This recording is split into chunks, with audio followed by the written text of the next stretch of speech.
Makin melampau sekarang perebet sapu. Berani dia dah tumbuk sekarang ni. Pemandu teksi yang tegur dia. Ni kejadian ni semalam. Tadi pun saya pun dengan Tuan Kamal pun baru selesai melawat pemandu teksi ni dekat hospital. Pemandu teksi ni dia tegur perebet sapu ni dia tengah melanggan penumpang. Waktu tu ramai lah pelancong asing ni. Bila pemandu teksi ni tegur, dia boleh tumbuk pemandu teksi ni. Macam tu ke sikap perebet sapu? Sebab apa tahu dia berani? Pasal dia rasa dia macam dia kuat lah, dia something. Dia sebab lagi satu yang dia tumbuk ni pun pemandu teksi ni dah berumur dah, dekat 60 tahun dah sekarang ni. Berdarah hidung dia.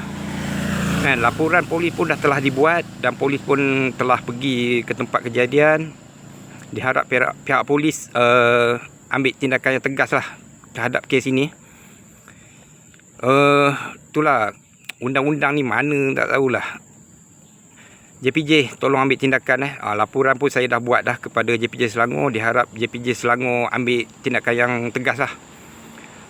Kepada MOT pun saya dah buat laporan. Datuk Pengarah KP Datuk Pengarah Pengarah Kanan Pengawasan mungkin dah tahulah. Tolong ambil Datuk Kipli, tolong ambil tindakan yang tegas. Sebab benda ni kalau dibiarkan makin lama makin teruk. Dan kepada pemandu teksi, tolonglah bantu nampak perebet sapu ambil video. Kalau tak berani nak buat laporan ke apa, bagi dekat saya. Saya tolong salurkan kepada pihak JPJ.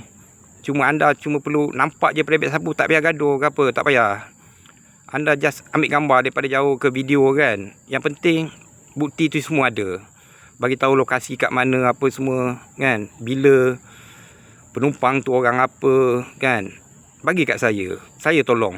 Kita sama-sama bantu. Kalau kita tak bantu sama kita, nak harap 2-3 orang je yang betul-betul serius nak orang kata bantras aktiviti perebet sapu ni, lama-lama benda ni dia makin lama makin merebak tau.